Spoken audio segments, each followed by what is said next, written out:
The flatline scream cut through every other sound in that ER. Dr. Reynolds stepped back, peeled off one glove, and said the words no soldier ever deserves to hear, call it. That was the moment Lena Foster, first week on the job, nobody's hero, nobody's legend, walked straight through the trauma curtain, looked at a dying Navy SEAL and said 4 words that stopped the whole room cold. You're killing him. Move. If this story hits something deep inside you, subscribe, hit the bell, drop your city in the comments. Let me see how far this story travels. The call came in at 11:47 p.m. Not a request, not a warning. A notification, the kind that landed in the charge nurse's inbox like a stone dropped into still water and sent ripples through every hallway of Metro Health Military Hospital before most of the night staff had even finished their coffee. Military convoy casualty, multiple critical, ETA 6 minutes. Lena Foster heard it over the PA system from the supply closet where she was restocking saline bags.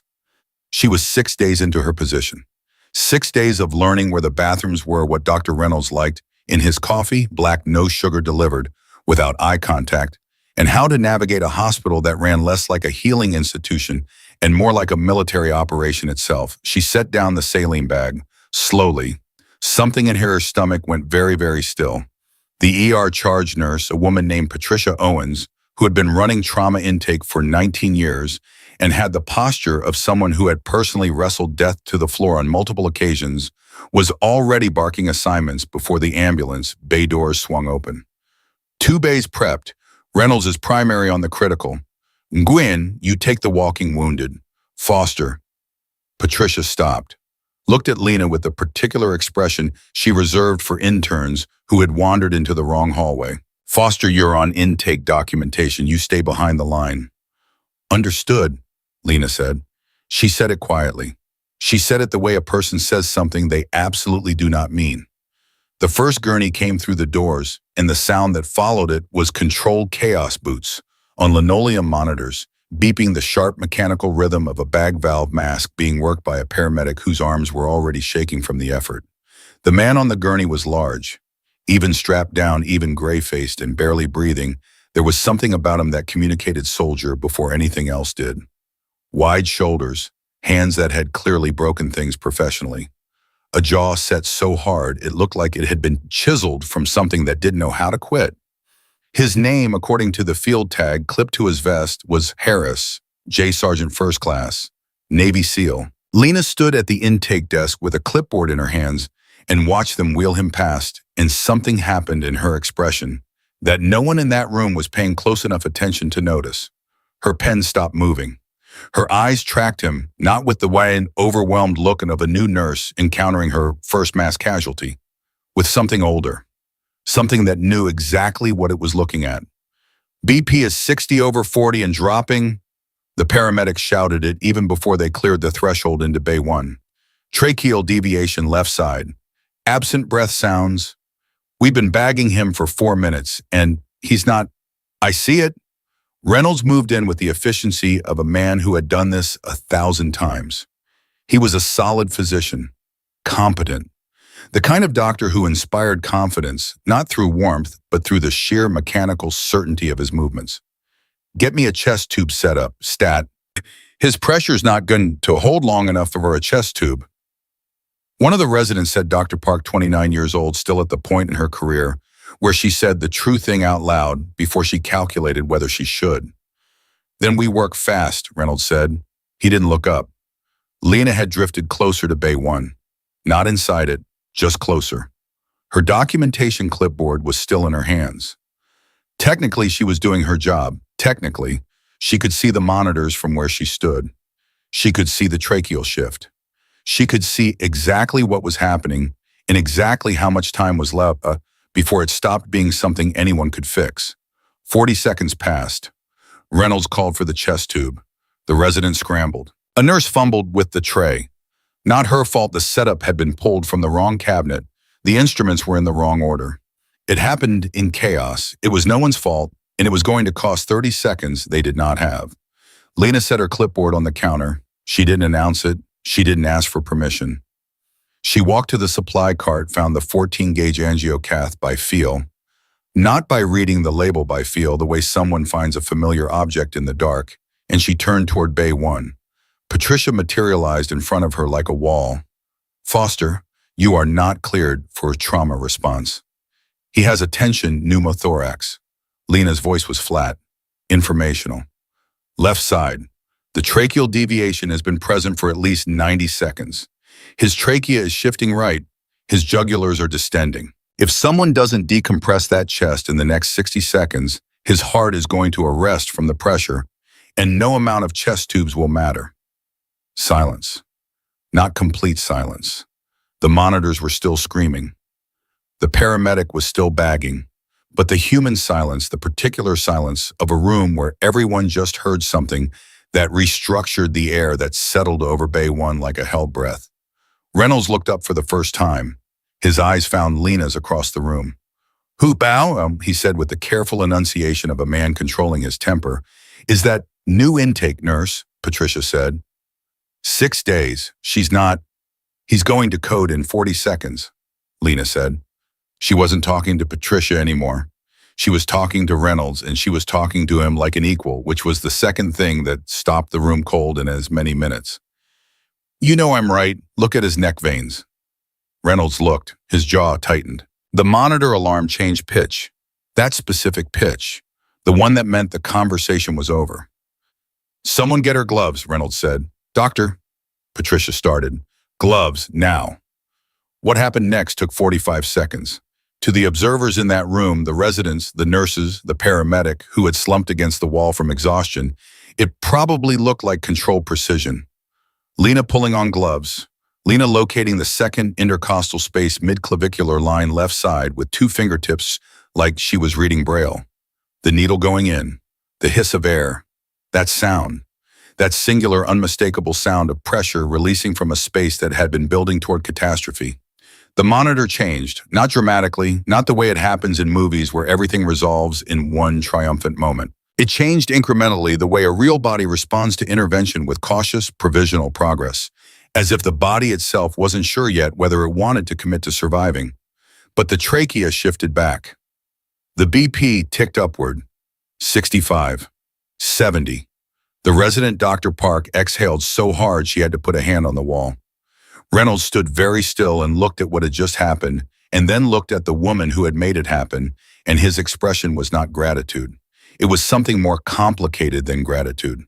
It was the expression of a man who has just been right about something he desperately wanted to be wrong about. "Get me her file," Reynolds said quietly to Patricia. "She's new hire, there's barely anything. Then get me what there is." He turned back to Harris, to the work. Because Harris was alive but not stable, and stable was still 3 procedures away, and Reynolds was a doctor first even when he was also a man trying to understand something that didn't add up. Lena stepped back from the gurney. She stripped her gloves off, reached for the clipboard that someone had moved to the counter, picked up her pen. Her hands were steady. That was the thing Patricia noticed later when she ran it back in her mind. First week nurse, first mass casualty, performed an emergency needle decompression on a dying Navy SEAL in a room full of skeptical colleagues. Steady hands. The next 2 hours were organized mayhem. Harris went from critical to serious. Serious was a word that still meant danger, but it was a word that meant there was something to fight for. Reynolds got the chest tube in once the immediate crisis had passed. Park ran the blood panel. 2 other convoy casualties were treated in adjacent bays, less severe, both expected to recover without complications. Lena documented everything, behind her line, with her clipboard, doing exactly the job she had been assigned. Except that every 20 minutes or so, she would glance toward Bay 1. Just a glance. Just long enough to read the monitors she could see from the doorway. At 1:15 a.m., Reynolds appeared at the intake desk. He set a paper coffee cup next to Lena's elbow without announcing it and stood there for a moment reading something on his tablet, which could have been completely innocent and wasn't. 14-gauge angiocath, he said, not looking up. Second intercostal space, mid-clavicular, line shown. Textbook needle decompression. He paused. "You want to tell me where a first-week intake nurse learned to do that?" "Nursing school," Lena said. "They teach that in clinical skills lab," Reynolds said. "They don't teach the part where you feel the right spot in under 3 seconds without looking for the landmark. That part takes practice. Lena kept writing. I'm a quick study, she said. Reynolds set his tablet down, looked at her directly. He was in his mid-50s, lean gray at the temples, with the eyes of someone who had spent decades reading people accurately and found it more burden than gift. Lena Foster, he said, slowly, like he was testing the name. Where were you before this? Travel nursing, she said. Couple of hospitals in the Southwest. Which ones? You can pull my HR file, Dr. Reynolds. I'm going to, he said, quietly. Not a threat, just a statement. He picked up his coffee cup and walked away. At 2:30 a.m., Harris moved. Not dramatically, not the full return to consciousness that everyone in medical dramas seems to make sitting bolt upright, fully oriented, asking where they are. It was the small, effortful movement of a body deciding by degrees that it was going to continue to exist. His hand moved first, fingers curling slightly against the bed rail, then his head turning slowly to the left. Lena was in the hallway outside Bay 1 when it happened. She wasn't supposed to be there. She'd stopped by to swap out a nearly empty IV bag for the night nurse, a small, voluntary errand, the kind of thing that could be explained as initiative. She saw his head turn. She saw his eyes open, just barely, just slits, unfocused, and confused with the particular confusion of a person returning from somewhere very far away. She stayed very still in the doorway. His eyes moved across the room, past the equipment, past the night nurse who was charting with her, back to him, past the monitors. They found Lena. He couldn't have known who she was. He was barely conscious. He had been clinically dead or close to it less than 3 hours ago. But when his eyes found her face, something happened in them. Not recognition exactly. Not yet. Something more like resonance. The way a tuning fork responds to the right frequency from across a room before the sound is even consciously heard. His lips moved. Lena stepped inside the room. She knew she shouldn't. She did it anyway. She leaned down toward him, close enough to hear. His voice was almost nothing, wrecked by the tube raw with everything his body had been through. But the word was clear. Ghost. Lena straightened up. Her face was perfectly still.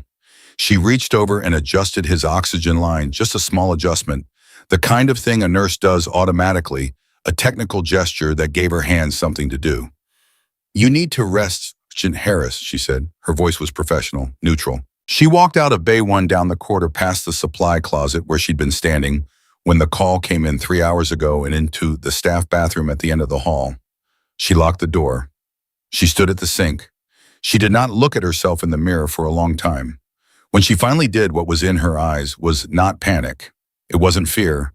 It was something worse than both of those things, the exhausted, resigned expression of a person who has just watched something inevitable arrive exactly on schedule.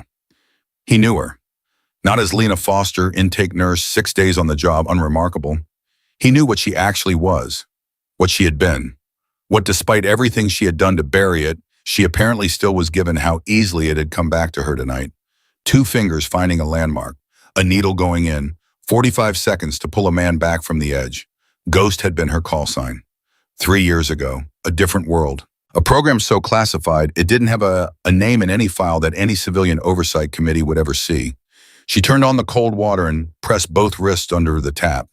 Breathed, because Jack Harris was awake. And Jack Harris knew who she was. And the reasons Jack Harris had ended up on a convoy that got ambushed on American soil, the reasons he was lying in a military hospital at 2:30 in the morning instead of at his base, those reasons were not random. Nothing about tonight was random. She was back at the intake desk by 2:45 a.m. Reynolds was still there. He would be there all night. She had already figured out that he was the kind of doctor who didn't go home when things were unresolved. He was reviewing something on his computer, and he didn't look up when she returned. But he said HR file came back. I know it did, Lena said. She sat down, picked up her pen. Your last 3 positions. 2 of them the hospitals you listed. There's no record of a Lena Foster on staff during the dates you specified. That's a records error, she said. It happens with travel nursing agencies. The documentation gets... The 3rd hospital checked out, Reynolds said. 6-week stint. Everyone remembered you, said you were exceptional. He paused. Said you left suddenly. No notice, Lena kept writing. I had a family situation, she said. You have no listed family. The pen stopped. She looked up at him. Reynolds was watching her with an expression that was not accusatory. It was something more dangerous than accusation. It was concern, genuine, complicated, inconvenient concern, the kind that didn't let a person look away. "I'm not going to report what happened tonight," he said quietly. "What you did in there, it was right. It was necessary, and it was right, and Harris is alive because of it." He leaned forward slightly. "But I need to know who I'm dealing with. Not for the institution. For me. Because something is wrong here, and I have a feeling it's the kind of wrong that doesn't stay contained to one room." Lena held his gaze for a long moment. "Get some sleep, Dr. Reynolds," she said. At 4 a.m., the first visitor arrived, not a family member. Family members don't arrive at 4 a.m. in unmarked vehicles with federal plates, wearing civilian clothes that fit them the way clothes fit people who are accustomed to wearing uniforms. The man who stepped into Metro Health's lobby was in his late 40s. Calm face, expensive watch.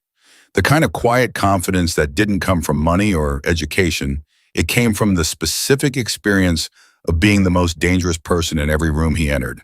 He spoke to the front desk staff with a badge Lena couldn't see from the nurse's station, but she could see their faces change when they looked at it. He asked for Harris's room. He was told Harris was in ICU and not receiving visitors. He smiled. The smile didn't reach his eyes. "I'm not a visitor," he said. "I'm oversight." Lena watched him from the nurse's station. He hadn't looked in her direction. He didn't know she existed. She was background, a nurse at a desk, unremarkable, invisible the way she had trained herself to be invisible. But her mind was already running the calculation. 4 in the morning, unmarked vehicle, federal badge. Harris barely 5 hours out of a near-death experience, asking to be alone with a man who couldn't yet speak above a whisper. She picked up the phone, not to call security. She called Reynolds. He picked up on the second ring, and from the sound of his voice alert immediately focused, she knew he hadn't been asleep. "There's a man in the lobby," she said quietly, federal credentials, asking to see Harris. Alone. A pause. "I'll be there in 4 minutes, Reynolds said. The man's name, according to the badge he eventually showed Reynolds, was Caldwell. No first name offered. Department unspecified beyond a federal seal that Reynolds recognized as legitimate and felt deeply uncomfortable looking at. "Sergeant Harris is under my medical care," Reynolds said. They were standing in the hallway outside the ICU, and Reynolds had the particular posture of a man who had decided not to be moved. "He is post-operative, sedated, and not in a condition to receive any kind of official inquiry." "I'm not here for an inquiry," Caldwell said pleasantly. "I'm here for a welfare check. Harris is one of ours. We look after our people." "Your people nearly died." "Shot 8 hours ago," Reynolds said. "If you want to look after him, come back in 48 hours with paperwork I can read." Something moved behind Caldwell's eyes, brief, controlled. "Of course," he said, "I'll do that." He left. Lena watched him go from the nurse's station. Reynolds came to stand beside her. Neither of them said anything for a moment. "Welfare check," Reynolds finally said. "That's what he said." Lena agreed. "People who come for welfare checks at 4 in the morning don't arrive in federal vehicles." "No," she said, "they don't." Reynolds turned to look at her, really look at her, the focused, assessing look he usually reserved for a patient's chart when the numbers weren't adding up. "Foster," he said, "what is actually going on?" And Lena, who had been Lena Foster for 14 months, who had constructed that identity with the same careful precision she'd once used to construct operational cover, who had been so close to believing it herself, looked at the door through which Caldwell had just departed. "I don't know yet," she said. It was the first completely honest thing she had said out loud in a very long time. At 5:17 a.m., Harris's monitor alarmed, not a crisis alarm, the kind that meant he was trying to move, to pull at his lines, to surface through the sedation before he was supposed to. By the time Lena reached his bedside, he was already half sitting up or trying to held back by the IV lines and his own body's devastating limitations, but trying with the stubborn, furious energy of a man who had decided that unconsciousness was no longer an option. "Sergeant Harris," she put a hand on his shoulder. Firm, not restraining, anchoring. "You need to lie back. You have a chest tube. If you pull it, I say, who's here?" His voice was barely functional, hoarse wreck stripped of everything except the urgent core of the question. Someone from the program. Lie back, she said. Ghost. His eyes found hers again, more focused now than they'd been 2 hours ago. Terribly focused.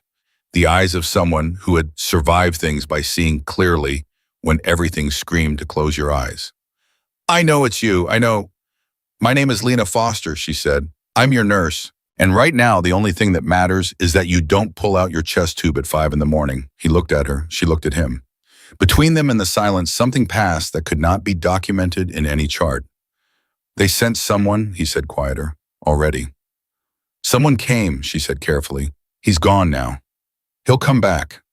I know. His hand, the one not compromised by the IV, moved, found her wrist. His grip was weak, a fraction of what it would normally be, but it was deliberate. They cannot get to me, he said. There are names. What I know if I don't get it out. Harris. She said it the way she used to say it, not like a nurse to a patient.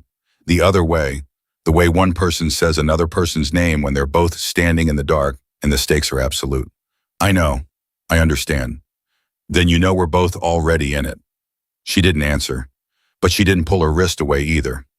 The sun came up at 6:04 a.m. Lena knew the exact time because she had been watching the sky through the small window at the end of the ICU corridor for the better part of an hour, and she had needed to watch something that moved slowly and predictably, something that followed rules she understood.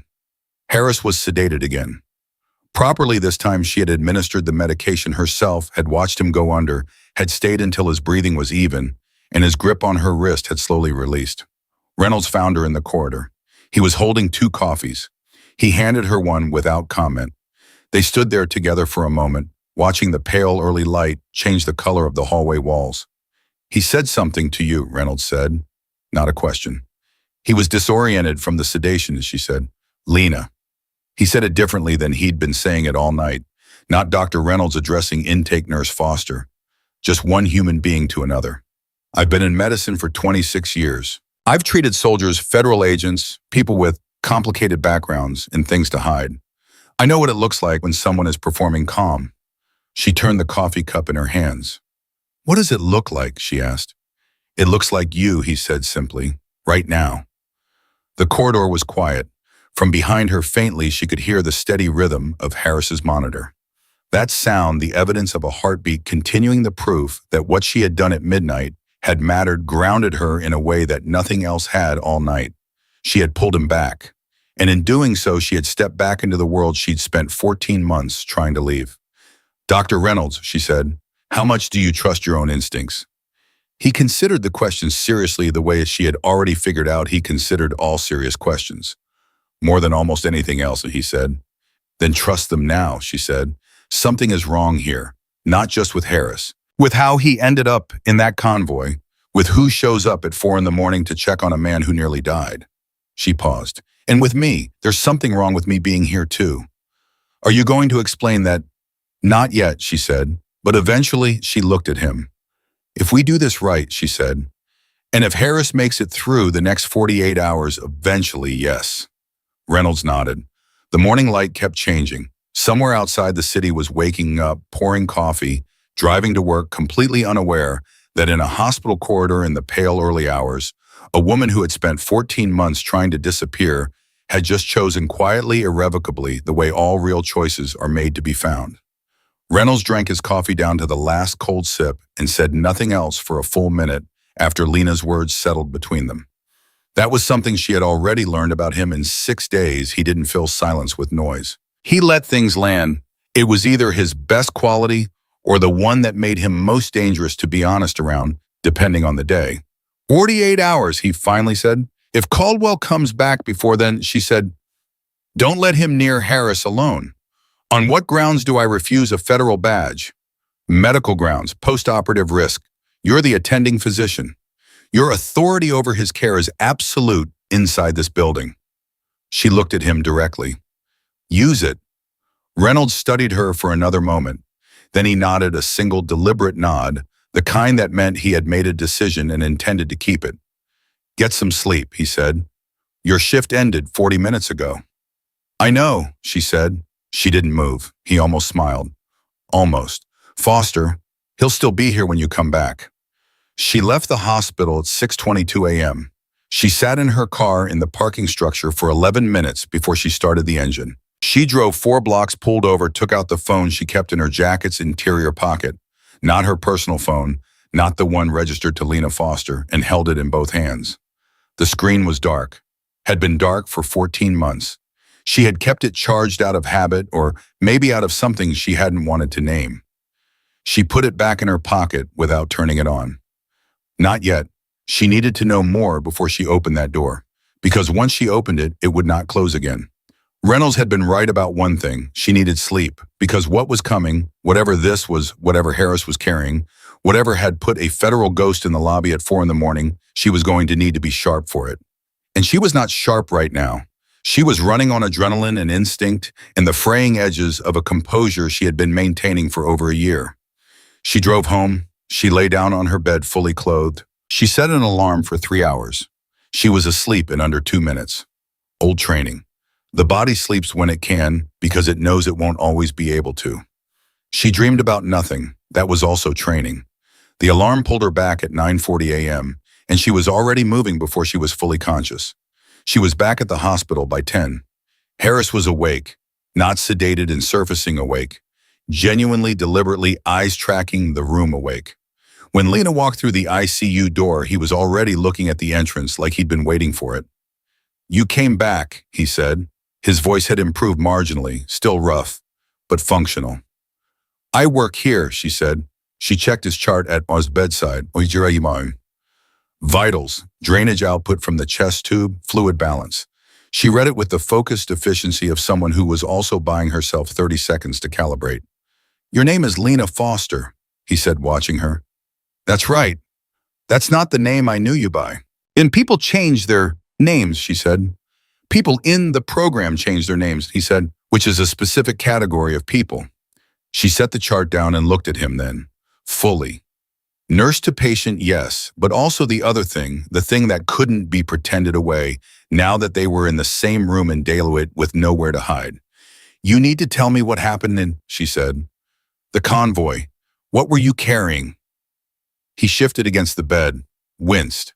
The chest tube moved and she reached out automatically to stabilize it, and his hand came up and caught her wrist again, weaker than before but purposeful. "First," he said, "tell me how long you've been here." 14 months. "And before that, gone," she said simply. He absorbed that. Something in his face shifted, not surprise but a kind of grief. The specific grief of a person learning that someone they thought they'd lost had been surviving alone in ways they could only partially imagine. "We thought you were dead," he said. "I know. Ghost went dark after Kabul, and nobody—" He stopped. His jaw tightened. "I looked. I want you to know that. I looked for a long time." Her throat tightened. She hadn't expected that. She should have expected it. She had known Jack Harris for 6 years before she disappeared, had trusted him with the kind of things you only trust to people you'd go to ground for, but she hadn't expected it to land the way it landed. "Harris," she said, "the convoy." He let go of her wrist. He looked at the ceiling for a moment, the calculating look of a man deciding how much to say, which was a very different look from the look of a man deciding whether to say it. He'd already decided to say it. She could see that. 6 weeks ago," he said, "I was handed intelligence, classified above my clearance level, a source inside the DOD. Someone I trust absolutely slipped it to me off book because they were scared to go through official channels." He paused. "Name's Lena, 12 names. Senior level, military and civilian. Part of a procurement network that's been running black market weapons contracts through shell companies for 8 years. She kept her face neutral. It was work. "I was en route to a secure handoff," he said. "The convoy was supposed to be routine. Nobody should have known the route." His eyes came back to hers. Nobody except the people whose names are on that list. The silence that followed was the loudest kind. "Where is the intelligence now?" she asked. "Memorized," he said. "All 12 names, dates, amounts, associated companies. I memorized everything before I destroyed the physical record. That's why Caldwell came." "Caldwell." He repeated the name and something hard moved through his expression. "Tall 40-something, expensive watch. You know him?" "He's on the list," Harris said. The air in the room changed. She processed that in the space of a single breath. Caldwell. Federal credentials. Standing in the lobby at 4 in the morning with a badge that made front desk staff go pale. Asking to see a man who was the only living repository of information that could end careers and begin criminal prosecutions. Not a welfare check. An assessment of whether Harris was conscious enough to be a problem. He'll come back, she said. He already has, hasn't he? Harris watched her. That's why you look like that right now. Like what? Like someone who already did the math and doesn't like the answer. She pulled the chair from the corner of the room and sat down. She was done standing over this conversation. 12 names, she said. How long could you hold them if someone started seriously applying pressure? Medical pressure. Something that compromised your memory. Something that looked like a legitimate complication of your injuries. She watched it register on his face, the horror of it, the specific horror of understanding that the hospital he was recovering in was not a safe place, that his body's current state of vulnerability was not just a medical problem, but a tactical one. How long has Caldwell been cleared for access to this facility? She asked. I don't know. Does he know what you look like? Probably not in person. I was a field asset. Most of my file is classified. Then we have a window, she said. Small, but real. We. He looked at her. The words sat between them, the weight of it, the history of it, the way it had meant something specific once in a different life. Don't read anything into it, she said. The corner of his mouth moved. Not quite a smile, something more like recognition. Wouldn't dream of it, ghost. Lena, she said firmly. Right, he said. Sorry, Lena. He didn't sound sorry at all. Reynolds appeared in the doorway at that moment, which was the first time Lena had been genuinely startled in as long as she could remember. He looked at the two of them, Lena in the chair, Harris watching her with the focused attention of a man recalibrating everything, and his expression said that he had walked in on a conversation that was larger than a nurse checking on a patient, and that this confirmed something he'd been thinking since approximately 2 in the morning. His CT is clear, Reynolds said, stepping in and moving to the monitor, with the practiced ease of a man making himself useful while he observed. Chest tube output has dropped. If the numbers hold, we can probably move him out of ICU by tomorrow morning. Where would he go? Lena asked. General ward. Room assignment would be logged in the system. Reynolds glanced at her, which means it would be visible to anyone with facility access. The three of them sat with that for a moment. Harris looked at Reynolds. How much did she tell you? Less than I suspect is relevant, Reynolds said.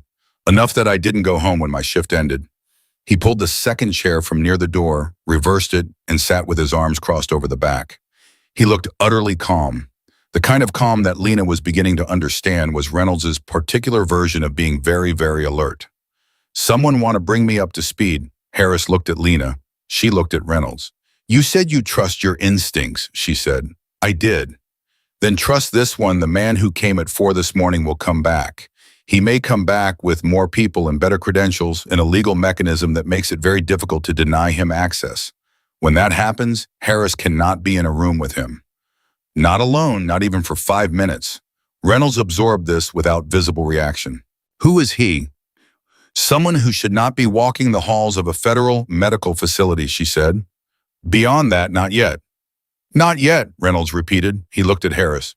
You almost died last night, Sergeant. I'm your physician of record. Tell me why I should be inserting myself into what sounds like a federal-level situation based on incomplete information from a nurse who won't tell me her real name. The bluntness of it was almost physical. Harris blinked. Then unexpectedly, he almost laughed, a short, painful sound that he immediately controlled because laughing with a chest tube was a uniquely poor decision. She told you that, he said. She told me enough, Reynolds said. I filled in the rest. Harris looked at Lena again. Something passed between them, that frequency, that resonance. He's earned it, Harris said. She nodded once. The man who came this morning, she said to Reynolds, is named Caldwell. He is a federal intelligence contractor with security clearance that is real legal and above my pay grade to challenge directly. He is also, according to Sergeant Harris, implicated in an 8-year weapons procurement fraud that has cost the military more money than I want to say out loud, and may have directly contributed to the ambush that put Harris on your table last night. Reynolds was very still. Harris is carrying the evidence in his memory, she continued. 12 names, the only copy left, which means that as long as Harris is alive and cogent and hasn't spoken to anyone authorized to receive the information, Caldwell has a problem. Reynolds turned the information over with the methodical thoroughness of a diagnostician working through a differential. Lena could see him doing it, could see the moment he reached the conclusion. He'll come back with paperwork to transfer Harris to another facility, Reynolds said. A federal medical facility, probably. Somewhere he controls the access. Yes, she said. Or, Reynolds said slowly, he'll manufacture a reason for Harris's condition to deteriorate. Something that looks like a surgical complication. Something that falls within the margin of expected risk for a trauma patient. The room went very quiet. Harris had gone still against his pillow. Not the stillness of sleep, the opposite. He has 12 hours on us, Lena said. Maybe less. I need to know if you're in or if you're not, because if you're not, I need to figure out a different path right now. Reynolds stood up, straightened his white coat with both hands, the small, deliberate gesture of a man preparing himself. What do you need? He said. What she needed took 40 minutes to put in motion. Reynolds flagged Harris's chart with a post-operative infection protocol, real, legitimate, clinically defensible. The protocol restricted visitor access to immediate family and attending physicians only, and required documentation of any external personnel requesting contact with the patient. It was not a lock, but it was a wall, and walls bought time. Harris, for his part, was cooperating with a focused intensity that Lena recognized as the particular discipline of someone whose training had taught them that vulnerability and helplessness were states to be managed strategically rather than resisted uselessly. He rested when she told him to rest. He ate what was put in front of him. He asked no unnecessary questions. But at 11:30, when Lena came back to his room after a brief conversation with the pharmacist about his medication schedule, a conversation she had ensured was long enough for what she actually needed to do, which was stand in a stairwell and make a phone call, he looked at her and said, "Who did you call?" She didn't answer immediately. "You went to a stairwell," he said. "You were gone 11 minutes. You came back with a look I recognized from the 3 times you called extraction during operations. You called someone. You're very perceptive for someone with a chest tube," she said. "Who?" She sat down, laced her fingers together, made herself say it because there was no version of the next 48 hours that worked without him knowing. "Marlowe," she said. The name hit him like something physical. His whole body changed, not panic, but a recalibration so fundamental it moved through him visibly. "Marlowe," he repeated. "She's been in civilian oversight for 2 years. She's not in the program anymore. She has the kind of access that can receive Harris's testimony through channels Caldwell cannot touch." "Marlowe," Harris said again, and this time there was something in his voice that Lena chose not to examine too carefully. "You've been in contact with her." "Not in 14 months, she said. "Until today." "What did she say?" "She said she'd been waiting for this call." Lena paused. "She said, and I'm giving you her exact words, that Caldwell's network has been untouchable for 8 years, because every time someone got close, the witness didn't make it to the right room. She said Harris is the first person to survive long enough to actually testify." Harris looked at the ceiling. "No pressure," he said flatly. "She needs 48 hours to set up a secure channel. DOJ, not DOD, someone outside Caldwell's reach." 48 hours, he said. "That's a long time to be in a room with a chest tube and someone who wants me dead." "Which is why," Lena said, "we're not going to be in this room for 48 hours. He looked at her sharply. Before she could continue, the door opened. It was Patricia, charge nurse, 19 years of experience, posture like someone who had wrestled death. She looked at Lena with an expression that walked the exact line between professional concern and personal indignation. "Dr. Reynolds needs you," she said. "Now, there's a man at the front desk. He has a federal court order for patient transfer." The words landed in the room like something dropped from a height. Harris's hand moved to the bed rail, gripped it. Lena stood up. "How long ago did he arrive?" she asked. 3 minutes, Patricia said. She hesitated. Then in a slightly different voice, the voice of a woman who had decided something, "Reynolds is stalling. He said to tell you he needs 5 more minutes. And he said to tell you that whatever you're going to do, do it now." Lena looked at Harris. He looked back at her with eyes that had been in enough bad situations to recognize one, and that were underneath the recognition completely steady. Go, he said. Do what you do. She was out the door before the sentence finished. The walk from the ICU to the front of the hospital took 2 minutes at a normal pace. Lena covered it in 75 seconds. Not running, walking with the kind of velocity that looks like purposeful efficiency rather than urgency. Because running attracted attention, and attention was currently a liability. She heard Reynolds before she saw him. His voice was carrying the particular frequency of a man being reasonable and immovable simultaneously, which she had come to think of as his superpower. Appreciate that, and I understand the jurisdiction. What I am telling you is that federal paperwork authorizes you to transfer the patient, not to override the treating physician's determination that the patient is stable enough for transfer. That determination is mine. I have not made it. The order supersedes. The order authorizes transfer upon medical clearance, Reynolds said. I am the medical authority. I have not cleared him. I will not clear him today. If you want to discuss the medical criteria I require before I will sign off on any transfer, I am happy to do that in my office with our hospital legal representative present. Lena reached them. Caldwell was exactly as she had last seen him, calm-faced, expensive. Watch, quiet, confident. He looked at Lena with the brief, dismissive glance of a man categorizing her as irrelevant. Nurse, background, nobody. She made herself stay nobody. Stood slightly behind Reynolds, kept her face professionally blank. I'll schedule that meeting, Caldwell said pleasantly. Shall we say 2 o'clock? My schedule is full until 4, Reynolds said. Caldwell looked at his watch. Then he smiled the smile that didn't reach his eyes. 4 o'clock, he said. I'll be here. He left. Reynolds didn't move until the automatic doors had closed behind him. Then quietly, without turning his head, tell me we have a plan, Foster. We have the beginning of a plan, she said. Is the beginning good enough? She watched Caldwell cross the parking lot, watched him get into the unmarked car, watched the car pull away. It's going to have to be, she said. Reynolds turned then, looked at her with an expression that she had not seen on him before, something beyond professional concern, beyond the calculating medical mind, something human and worried, and underneath both of those things committed. 4 o'clock, he said. That gives us 6 hours. 5 hours and 52 minutes, she corrected.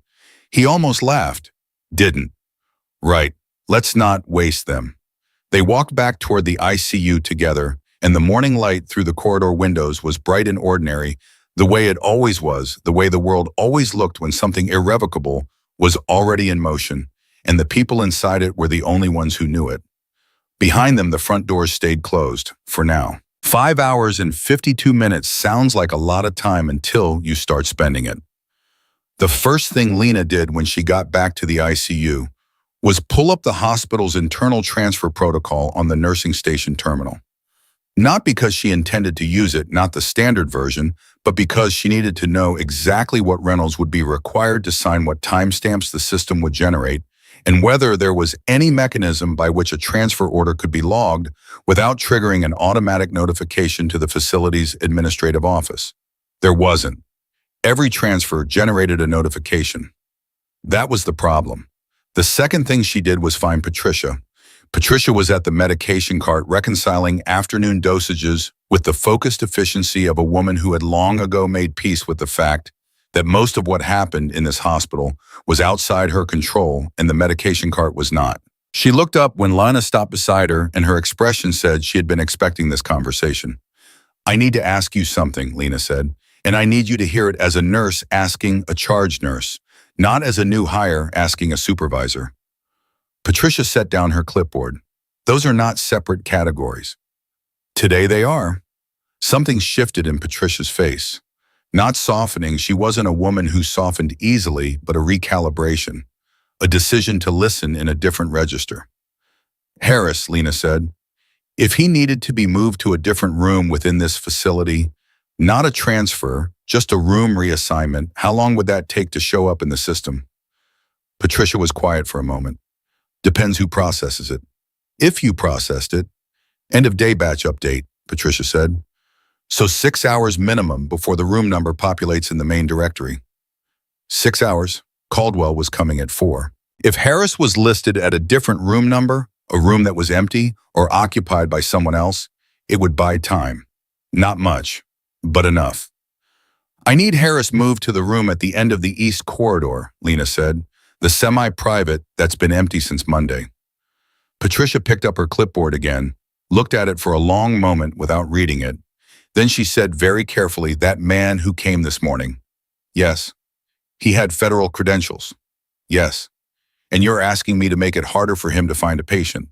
I'm asking you to process a routine room reassignment on a timeline consistent with standard administrative procedure.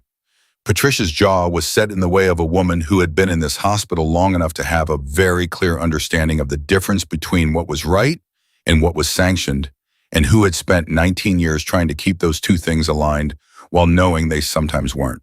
The East Corridor room has better cardiac monitoring, Patricia said finally.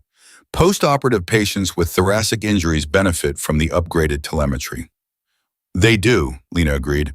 I'll process it this afternoon, Patricia said. During the batch update, she picked up her medication cart and wheeled it away without another word. Lena watched her go and felt something that was half gratitude and half awe. 19 years of quiet authority could build that kind of clarity in a person, the kind that didn't need to announce itself. Reynolds was in his office when she found him, door-open jacket off 2 patient files open on his desk that she was fairly certain he wasn't actually reading. Room reassignment, she said from the doorway. He looked up. Patricia, already done. Good, he leaned back. Marlo, your contact. Can she move the timeline up? She needs the secure channel established. That takes time she can't compress. What about recording Harris's testimony here, secure channel? Or not if we record it? Recorded testimony from inside a federal medical facility obtained without proper chain of custody documentation is inadmissible and can be suppressed, she said. Caldwell's lawyers, and he will have very good lawyers, would have it thrown out before it reached a grand jury. Reynolds rubbed his face with both hands. It was the first genuinely tired gesture she'd seen from him. So we need to physically move Harris to a location where Marlo can establish legitimate legal oversight for the testimony. Yes, before 4 o'clock. Ideally well before 4. And this requires a reason to transfer him that isn't flagged as security-related, she said. Something medical, something that Reynolds, the attending physician, determined was necessary for the patient's well-being. He looked at her. You want me to fabricate a medical transfer justification? He said. I want you to find a legitimate clinical reason to move a post-operative thoracic patient to a facility that happens to be outside Caldwell's institutional access. She held his gaze. You're a doctor who's been doing this for 26 years. You know what the clinical criteria look like. The silence that followed was the kind that contained a decision being made in real time. There's a private surgical center 40 minutes from here, Reynolds said slowly. St. Catherine's. They have a cardiothoracic unit. I have privileges there. Transfer of a post-operative patient showing signs of pleural effusion would be not standard but defensible. Does Harris show signs of pleural effusion? He shows signs of a patient who had a tension pneumothorax 12 hours ago, Reynolds said. Pleural effusion is a known complication. Whether it's developing is a matter of clinical interpretation. Interpret it, she said. Reynolds stood up, reached for his white coat, put it on with the deliberate, unhurried motion of a man who had made his decision and was now simply executing it. I'll need to examine him again, he said. Document the findings? The transfer paperwork takes 20 minutes. You have 2 hours, she said. Move fast. She was back in Harris's room at 12:45. He knew something had shifted the moment she walked in, read it in her pace and the particular quality of her attention. He had always been good at reading her. It was one of the things that had made them effective together once. We're moving you, she said. He didn't ask where. When 2 hours, maybe less. Transfer paperwork goes through the system. Reynolds is handling it through St. Catherine's Surgical Center. The transfer will be logged, but by the time Caldwell cross-references it against today's court order, the legal jurisdiction will be different. It won't stop him, but it will slow him down. Harris nodded, processed.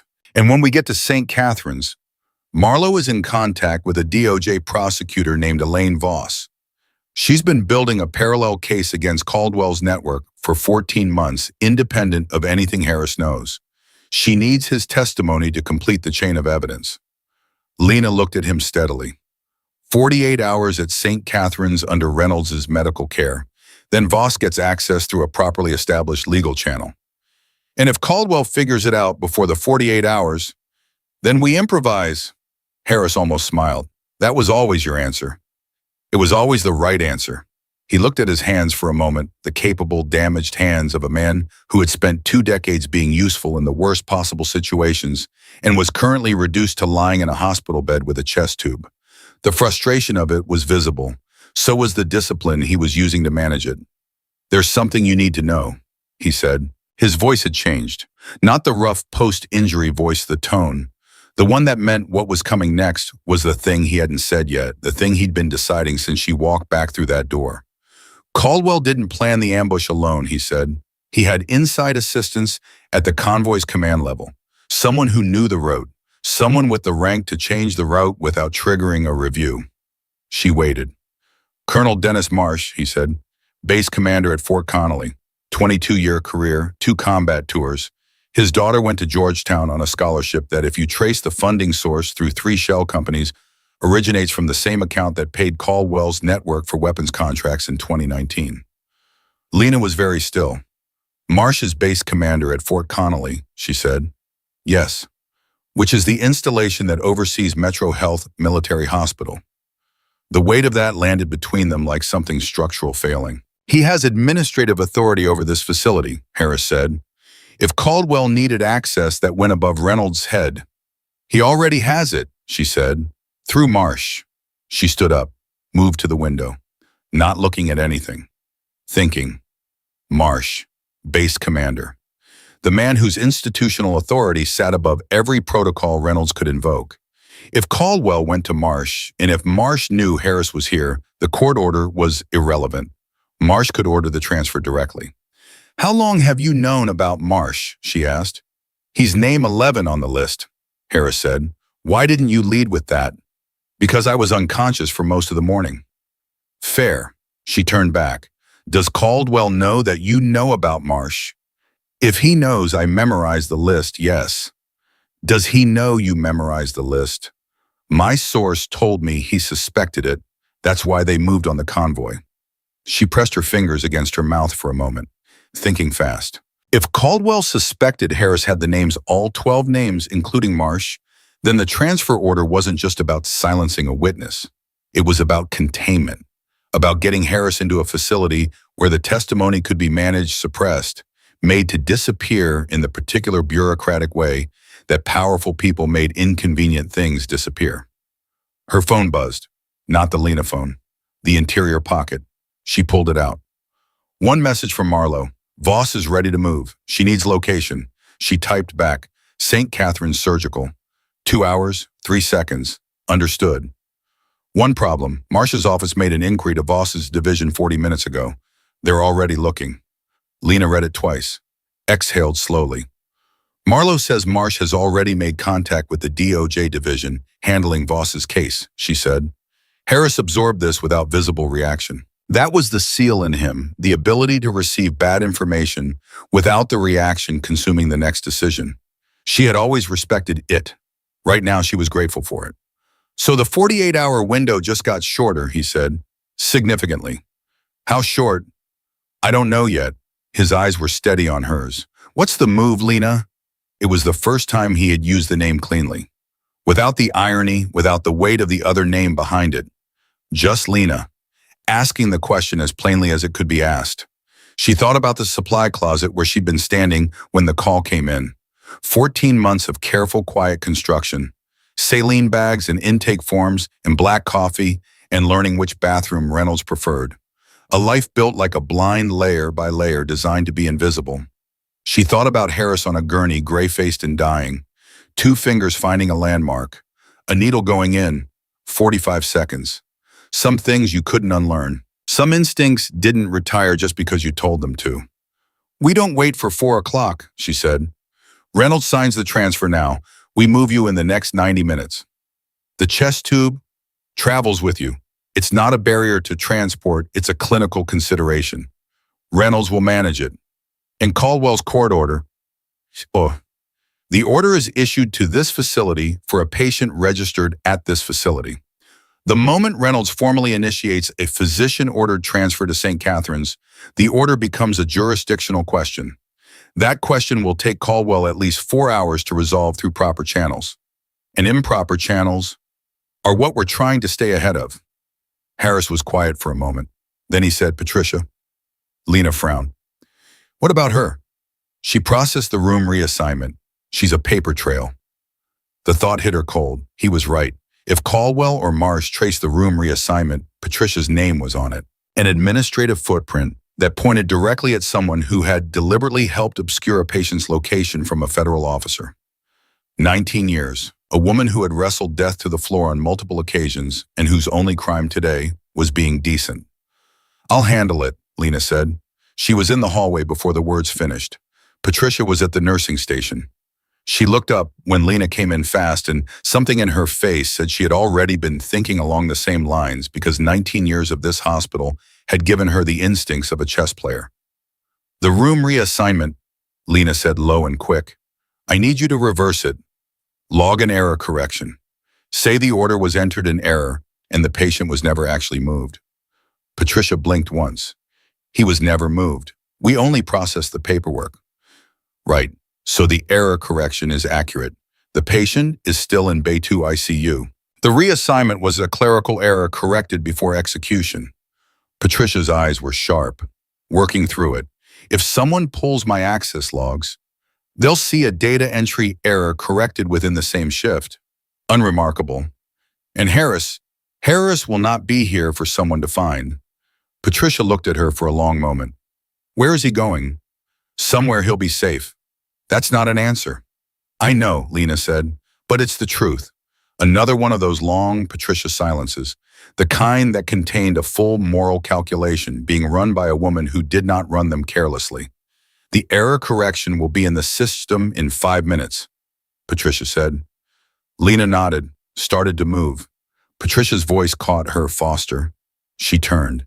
Patricia's expression was difficult to read, too many things layered over each other.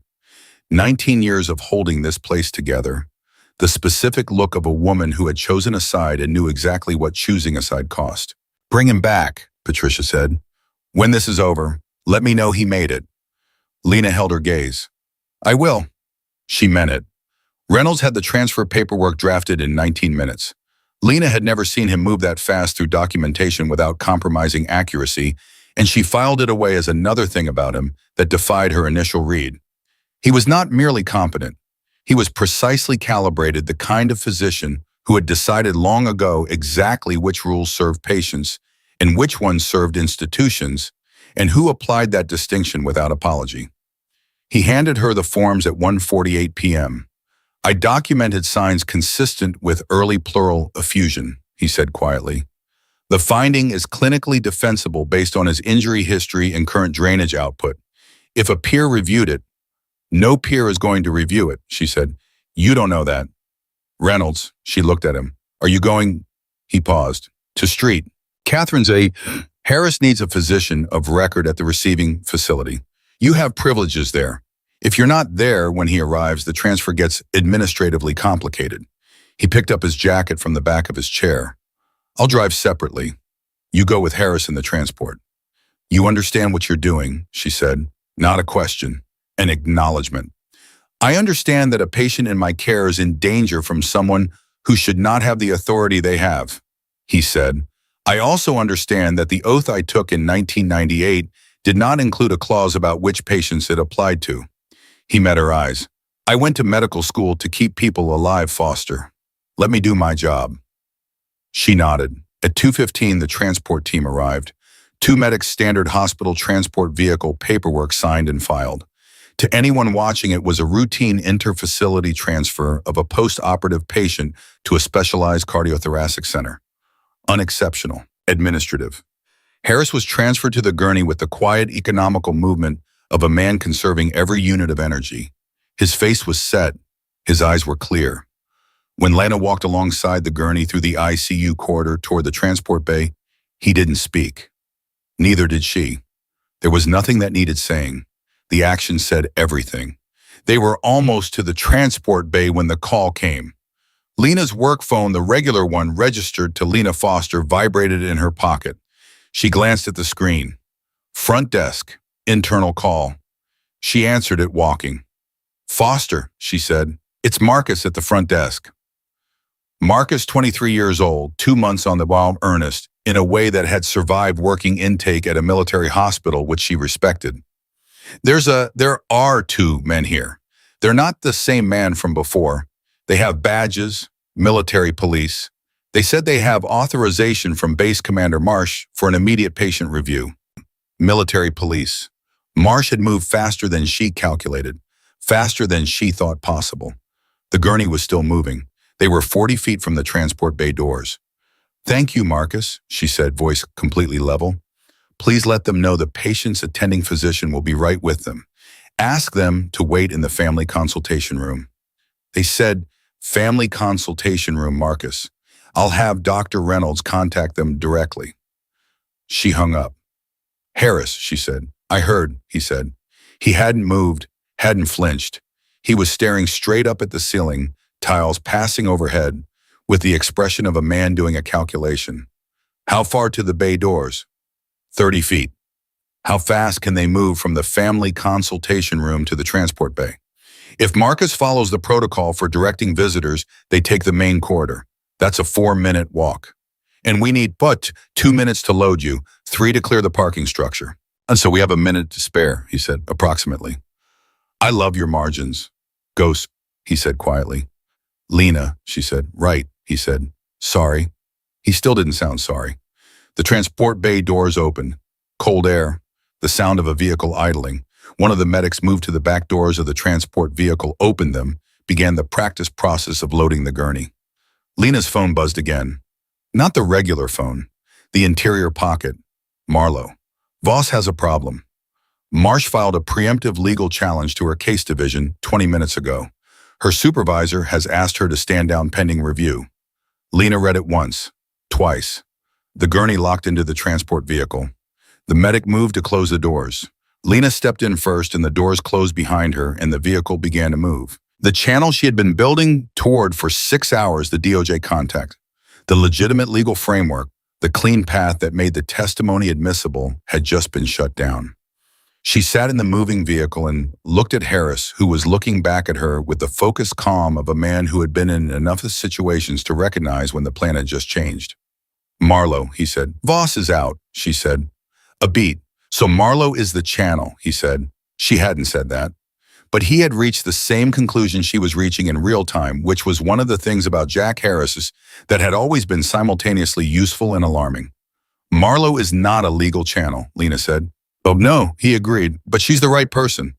Lena looked at her phone, the message sitting there. "Voss has a problem," she typed back. "It's you. You're the channel. 3 seconds. "I was hoping you'd say that," Marlowe replied. "I've been waiting 2 years for someone to bring me something I could actually use." 48 hours, Lena sent back, where Lena looked up. The vehicle was moving through the city, unremarkable, unhurried. Outside, the world was still going about its afternoon as though nothing was shifting beneath it. She typed the address of St. Catherine's Surgical Center. Then she put the phone away and looked at Harris. "New plan," she said. He held her gaze. Something in his eyes, not quite relief, but something adjacent to it. The specific expression of a person who has been carrying something alone for a long time and can feel the weight of it beginning to distribute. "You were always better at improvising than following the plan anyway," he said. "Don't push it," she said. He almost smiled. And for just a moment, in the back of a moving transport vehicle, with a chest tube and a court order behind them and everything still unresolved ahead, something in Lena Foster that had been clenched for 14 months loosened just slightly, like the first thread of a knot working free.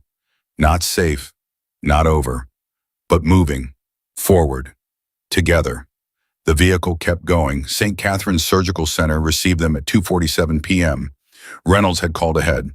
The cardiothoracic floor was expecting a post-operative transfer pleural effusion, attending physician following with the patient's standard protocol. The receiving nurse, a quiet man named Torres, who moved with the unhurried competence of someone who had done this 10,000 times, took one look at Harris's chart and began the intake process without a single unnecessary question. Lena stayed close, not hovering present. The distinction mattered, and Torres understood it without being told. Harris was settled into room 14 on the third floor by 3:15. Reynolds arrived 11 minutes later.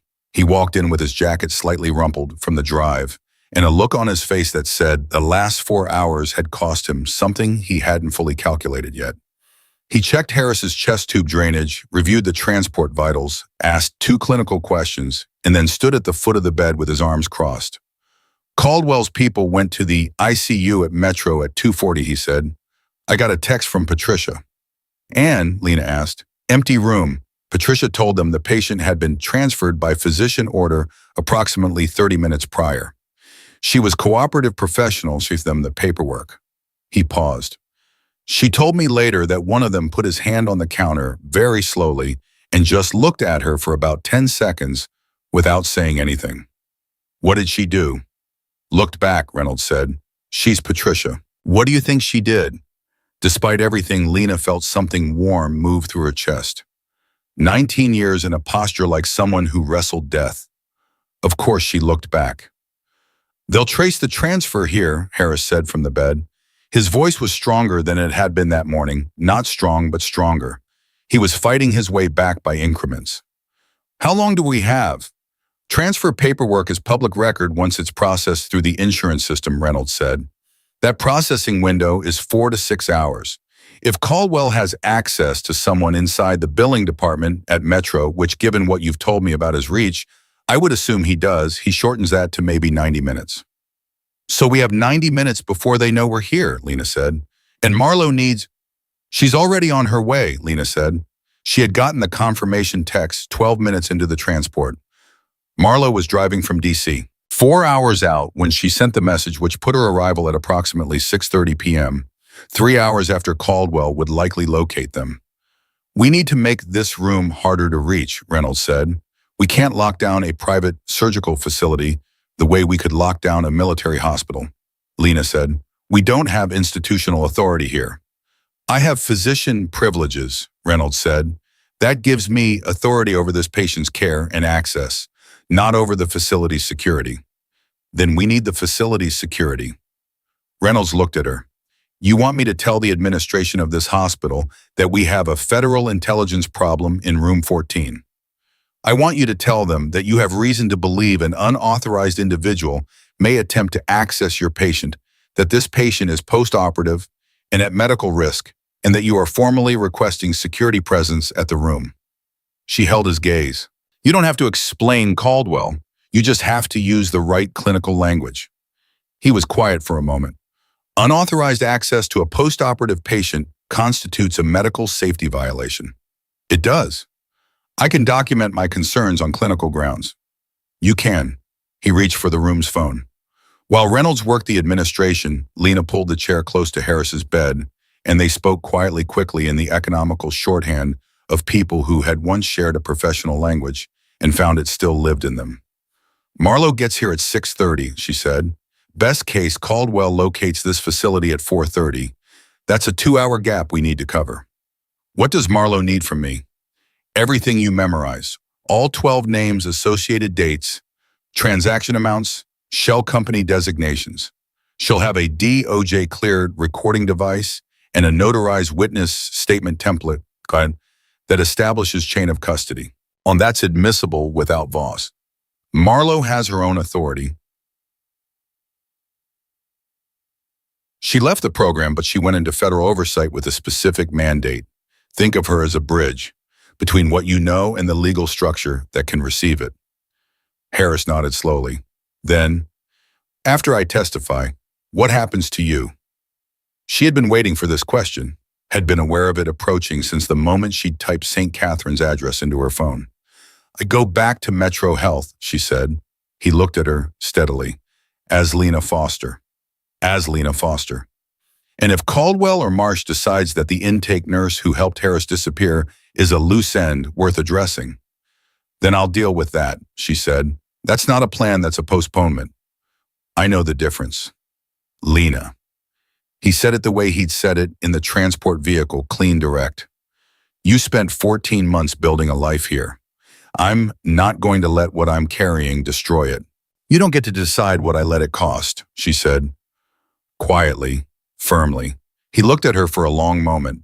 Something moved through his face, the complicated, layered expression of a person who had lost someone and found them again in circumstances that didn't allow for the full weight of what that meant to be processed properly. She recognized it because she was carrying the same weight, managing it with the same deliberate insufficiency. After this is over, he said, Harris, I'm not asking for anything. I'm just saying after this is over, there should be a conversation. If we get through the next 3 hours, she said, I'll consider it. That's the most you've offered me in 14 months. That's because I've been dead for 14 months. The silence that followed was not uncomfortable. It was full, the specific fullness of two people who had earned the right to sit in the same silence without having to fill it. Reynolds came back in at 3:52. Two of St. Catherine's security staff were stationed in the corridor outside room 14. He had documented a clinical safety concern in Harris's chart and requested protective protocols with the kind of authoritative low-drama efficiency that Lena was coming to understand was Reynolds' signature. Administration was cooperative, he said. They don't know the specifics, and I didn't give them any. They know I'm the attending, they know I have a concern, and they know their liability if something happens to my patient. Good, Lena said. There's something else. Reynolds sat down. He had the look of a man who had been running on forward momentum and had just encountered a fact that required him to stop.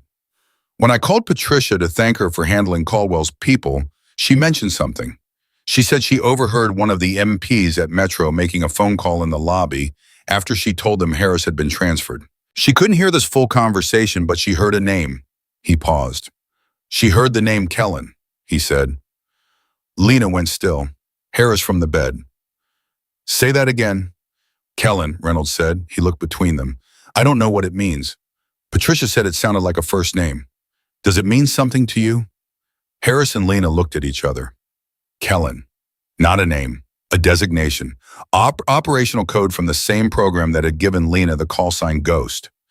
Kellen was a tier above Ghost, an internal monitor, someone whose function within the program was specifically to track assets who had gone dark and determine whether they were a liability. Kellen meant that Caldwell hadn't just sent federal investigators. He had activated program assets. He knew about Ghost. He knew Lena was here. Harris's expression had sharpened into something that was past clinical focus. They know who you are. They may know, she said, or it may be the name of Caldwell's contact. There are other interpretations.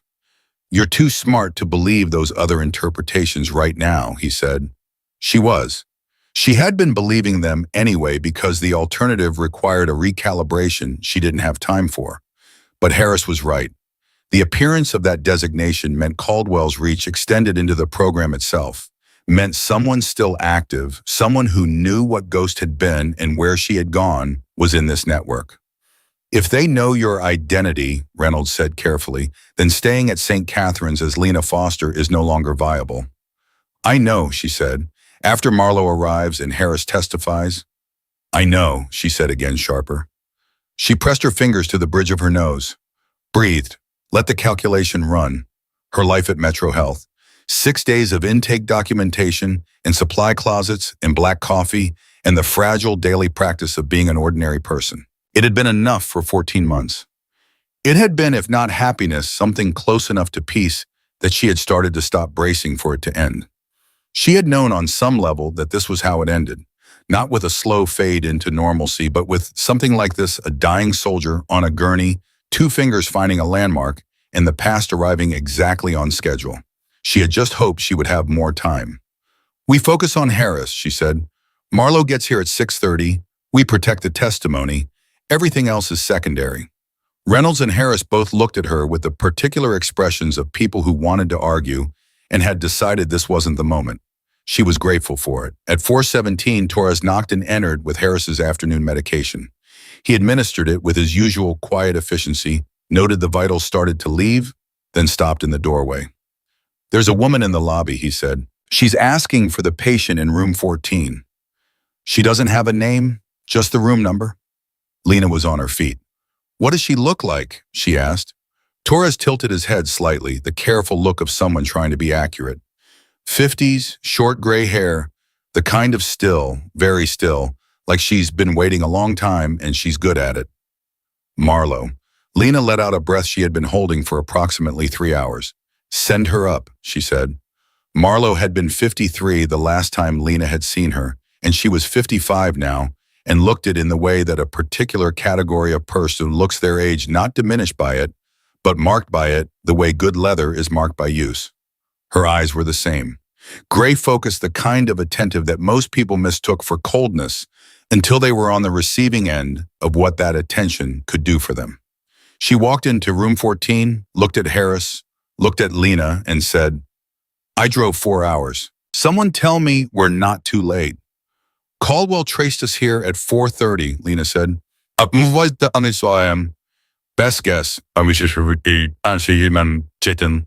We have 2 hours. I need 90 minutes with Harris, Marlowe said. She was already opening the bag. She carried the kind of bag that looked ordinary and wasn't. I have a DOJ recorder, an encrypted transmission protocol that routes through an oversight channel Caldwell's lawyers cannot touch, and a notarized witness statement that was prepared by the one prosecutor in the Eastern District who is not on anyone's list. Not Voss, Harris said. Voss was compromised, Marlowe said. She looked at him directly. But Voss also knew she was compromised 3 weeks ago. She spent those 3 weeks quietly routing her case materials to someone she trusted. Marlowe set the recorder on the bedside table. A prosecutor named Clara Hines. You've never heard of her. That's the point. Harris looked at the recorder, looked at Marlowe. If I give you the names and Caldwell's network finds out before Hines can move, then I am personally, professionally, and if necessary, physically standing between them and this recording, Marlowe said. She said it without drama, as a statement of fact. Harris was quiet for a moment, then he nodded. Let's start. Reynolds stepped outside to give them room. Lena started to follow. Stay, Harris said. She turned back. He was looking at her with an expression she hadn't seen on him before, or rather had seen only once years ago in a different context. The specific look of a person who needs a witness, not for legal purposes, for human ones. She stayed. What followed was methodical and devastating. Harris spoke in the steady, even cadence of someone reciting memorized material, which was exactly what he was doing. 12 names, cross-referenced with dates, transaction, amounts, shell, company designations, and in 3 cases, specific incidents of military equipment reaching unauthorized destinations. He was precise. He did not embellish. He did not editorialize. He simply delivered what he knew cleanly and completely, with the same discipline he would have brought to any operational debrief. Lena listened and understood with increasing clarity exactly how deep this went. Not a peripheral fraud, not a handful of corrupt officials taking money at the margins of legitimate operations. A structured network 8 years in operation that had systematically redirected military weapons contracts to fund what the documents Harris described suggested was a private intelligence apparatus operating entirely outside congressional oversight. Caldwell wasn't just corrupt, he was building something. When Harris finished, Marlowe stopped the recorder. There was a silence in the room that felt earned. That's enough for an indictment, Marlowe said quietly. That's enough for 12 indictments. And the program, Harris said, Kellen. Marlowe's expression shifted, slightly. Enough. You know about Kellen. Name came up today, Lena said. Marlowe looked at her with the gray attentive eyes. It was going to come up eventually. Kellen has been running a parallel operation tracking dark assets, looking for Ghost specifically for the last 8 months. On whose authority? Caldwell's, Marlowe said. Ghost walked away from the program with knowledge that Caldwell could not afford to have in the world. He's been patient about it. Methodical. She paused. The ambush that put Harris in Metro Health that wasn't only about Harris. The convoy's final destination was a debrief location that Caldwell believed Ghost was connected to. The air left the room. They were trying to kill me, Lena said. Not a question. They were trying to remove variables, Marlowe said. Harris was one. You were another. Two birds. Harris made a sound that was not a word. Lena looked at him. His hands were on the bed rail, both of them gripped white-knuckled, which was the only visible sign of what he was feeling. She wasn't on that convoy, he said. His voice was controlled and very dangerous. No, Marlowe said, which is why she's still here. But Kellen knows she's connected to this now. Today confirmed it. Lena pressed her back against the wall. Let the information settle. The 14 months. The saline bags and intake forms and black coffee. The fragile daily practice of being an ordinary person. It had never been safe, she had always known at the back of everything that it hadn't been safe, but it had been possible. It had been possible enough. It wasn't possible anymore. I need to be gone before Caldwell's people get here, she said. Yes, Marlowe said. Reynolds has to stay with Harris. Harris has to stay until he's medically cleared, which is 48 hours minimum, Reynolds said from the doorway. He had come back in at some point. She hadn't heard him. His face was very still. I'll stay with him. She looked at him. 6 days. She had known this man for 6 days, and he had followed her into something that could end his career and possibly worse, based on nothing more than the instincts he'd spent 26 years trusting. Reynolds, she started. I know what I'm doing, he said, quietly, firmly, the same words she had said to Harris hours ago in a different room. She held his gaze for a moment. Clara Hines, she said to Marlowe, how fast can she move on the recording? She's been waiting for it. The moment I transmit, she can file for emergency injunctive orders. Caldwell's access to military facilities gets suspended pending investigation within 24 hours. And Marsh falls with Caldwell. They're linked at the transaction level, and he knows. Harris's testimony covers both. 24 hours, Lena said. She was calculating. Moving pieces. If Reynolds and Harris can hold St. Catherine's for 24 hours, security is in place, Reynolds said. I can document any unauthorized access attempt as a patient safety incident.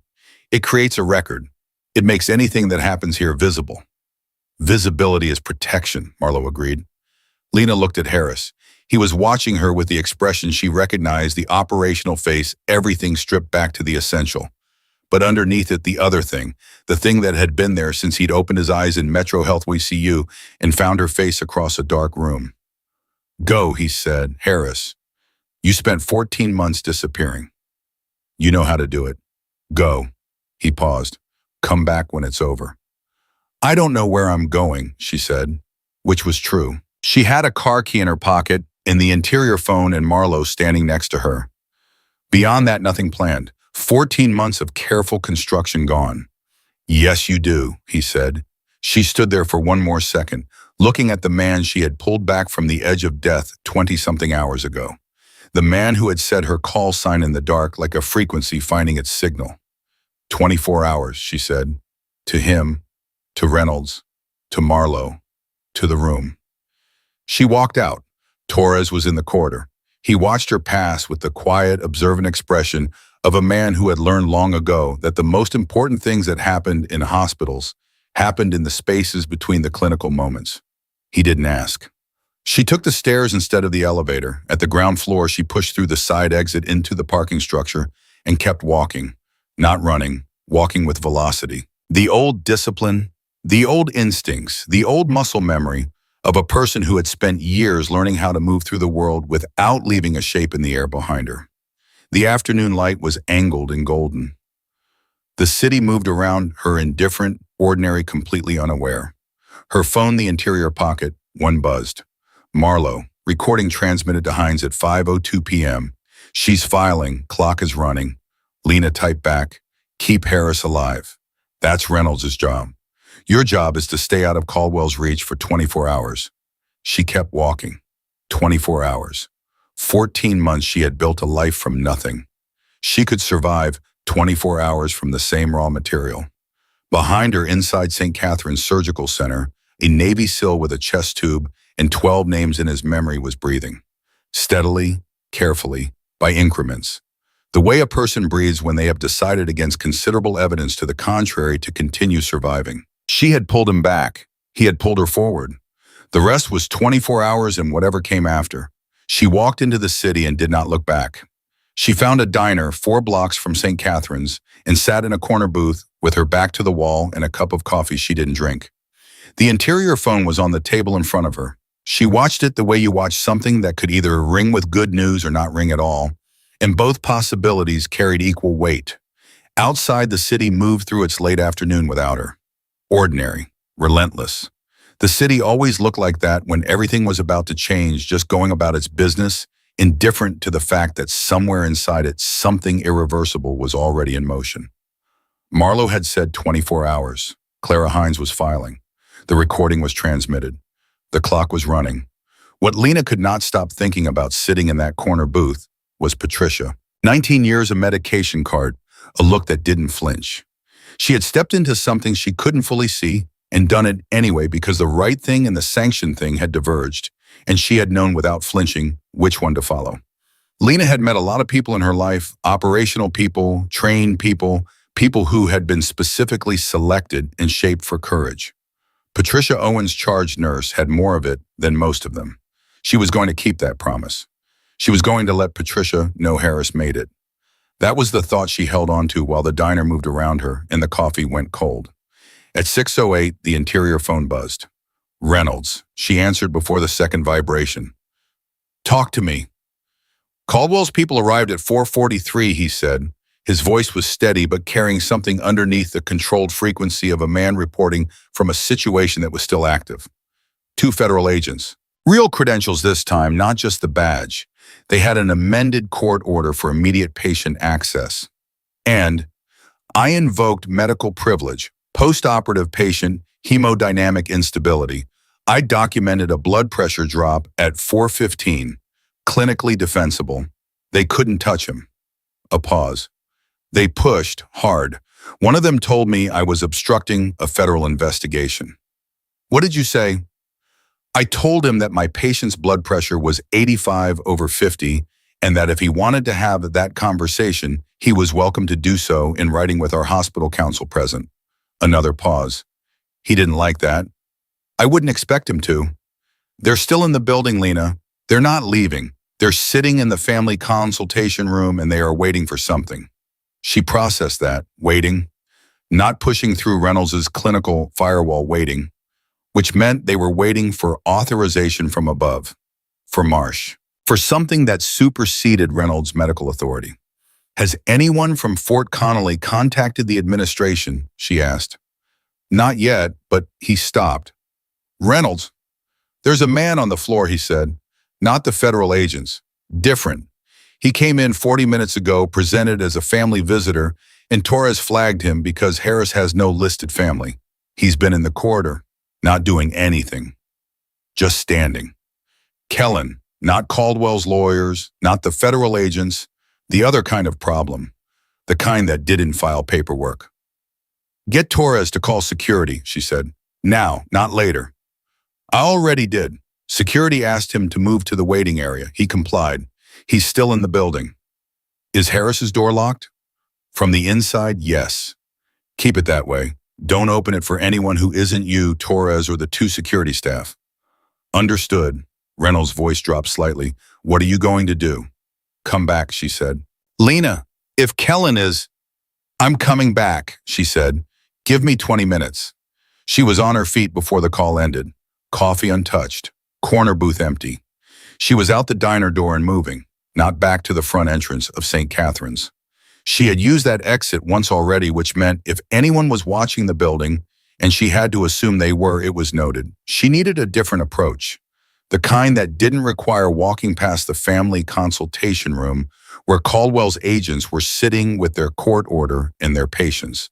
She called Marlowe. They have someone inside, she said the moment the call connected. Not federal, program asset. Kellen moved faster than I anticipated. Marlowe's voice had the quality of someone who was already thinking 3 steps ahead. Where are you, T? 3 blocks out. I need to know if Hines has filed. She filed at 5:40. Emergency injunctive order. It's before a federal judge as of 30 minutes ago. How long until the judge rules? These things take, Marlowe, how long a breath? 2 more hours minimum. Could be 4. 2 to 4 hours. Harris had been holding for 3.5. Reynolds was holding, security was holding. but a program asset in the building was a variable that security guards and physician authority couldn't contain. Kellen's function wasn't legal. It was operational. It was the kind of function that looked from the outside like a medical complication. "Tell Hines to push for expedited ruling," Lena said. "Tell her there is an active threat to the witness." "I'll call her now." Lena clicked off and kept moving. The service entrance of St. Catherine's was on the east side. She had noted it during the transfer arrival, the way she noted all exits and entrances by habit, by years of training that her body had apparently not agreed to retire. She reached it at 6:29. A delivery worker was moving equipment through it on a cart. She held the door. He thanked her. She went through. She took the service stairs to the third floor. The stairwell door opened onto the east end of the corridor, which put her behind the nursing station and away from the family consultation room elevator bank. She saw Torres first. He was at the nursing station, and when he looked him up and on her, he had the particular expression of a man who was very glad she was there and would not say it out loud, because saying it would constitute an acknowledgement of how bad things had gotten. "Where is he?" she asked quietly. "Waiting area East Wing," Torres said. He tilted his head slightly. 40-something. Dark jacket. He asked me once if the patient in 14 was still on the floor. I told him patient information was confidential. He said, "Of course," and sat down. Torres looked at her steadily. "He hasn't moved in 30 minutes. He's not reading anything. Not on his phone. Just waiting. Waiting with the stillness of someone who had trained themselves to wait. Who could wait indefinitely because waiting was its own form of operation." "Reynolds is with Harris," she asked. "Has been for the last 2 hours." She nodded once. "If anything changes, anything at all, you call security, and then you call me directly. This number." She showed him the interior phone screen. "Got it," Torres said. "No questions." She filed that away too, the people who didn't ask unnecessary questions when the situation required action. Torres was another one. She went to room 14. Reynolds opened the door at her knock, and the expression on his face when he saw her was the first unguarded thing she had seen from him, a flash of pure relief quickly managed back into composure, but real. Undeniably real. "You came back," he said. "I said I would." She stepped inside. Harris was awake. He had been awake from the look of him for the duration, sitting with the controlled stillness of a man who had decided that his current level of physical limitation was not going to become psychological surrender. He looked at her with the focused calm she was beginning to understand was simply his baseline, the thing he reverted to when everything else was stripped away. "Marlowe," he said. "Hines has filed. Judge is reviewing." "How long?" 2 hours, maybe less." The man in the corridor, still in the building. She sat down. The chair, the familiar corner, the same arrangement as hours ago that already felt like years. "We're in a waiting situation now. The legal structure is in motion. We just have to hold the room until it lands." Harris looked at her with the specific expression of a man who had once trusted her with his life on multiple occasions and was doing it again now and was entirely at peace with that decision. "There were 3 people in the program who knew your call sign," he said. She looked at him. "Me, Marlowe, and Kellen." He said it with the deliberateness of someone delivering information that had a weight attached to it. "When I heard Kellen was in this network, I went back through the timeline. Kabul, the operation that burned, the one that sent you dark." She was very still. "Kellen was the only other person with access to the operational parameters," he said. "The route, the timing, everything Caldwell would have needed to know to turn that operation into an ambush." He held her gaze. "Your operation didn't burn by accident, Lena. Kellen sold it." The room went completely quiet. Reynolds was standing by the monitor. He didn't move. He understood from tone alone that what was being said was not a medical matter and was also one of the most consequential things he had ever been in the room for. Lena sat with it. Kabul. The operation. The 6 people who hadn't made it out. The 4 days she had spent getting out alone, using every resource she had, and some she had improvised, arriving at a safe house to find it cold and dark and abandoned.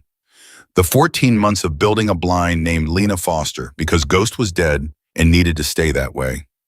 She had spent 14 months assuming it was operational failure. Intelligence breakdown. The chaos that lived in those environments and claimed people randomly without malice, without design. It had been Kellen. It had been design. The thing that moved through her in the silence of that room was not rage. Rage would have been cleaner. It was something older and colder, the feeling of understanding fully a thing you had half known for a long time and had been half choosing not to complete. "He's downstairs," she said. "Yes," Harris said. "He's not here for you." She looked at him. "The federal agents are here for you. Kellen is here for me." "Yes." Reynolds stepped forward. "Then we need to get you out of—" "No," she said. Both men looked at her. "If I leave, Kellen follows. That's his function. That's why he's here, not to wait for authorization, not to follow legal channels. To follow me." She looked at Harris. "If I draw him out of the building away from you, the federal agents lose their backup. They're operating legally. They can't move on you without judicial authorization." Reynolds' clinical hold stands. "And you walk out with a program asset behind you," Harris said. "Yes." "Lena Harris." She said it with the same firmness he had used all day, the full-stop version, the one that meant this is decided. "You are carrying 12 names and 3 hours of recorded testimony that can take apart an 8-year criminal network. I am carrying one thing that matters right now, and that is the ability to draw Kellen away from this building long enough for Hines' order to come through." She looked at Reynolds. "How long can you hold the federal agents with clinical grounds?" Reynolds' jaw was tight. 2 hours, possibly 3 if the hemodynamic instability documentation holds up to scrutiny. 2 hours is enough. "It's not enough if you're 2 hours, she said again. Harris made a sound. Low contained the sound of a man receiving information he had no operational authority to override and hating it, with the specific hatred of someone who had spent a career being the one who walked into danger and was now the one who had to stay behind. "I'll be fine," she said. "You always say that," he said. "And I've always been right."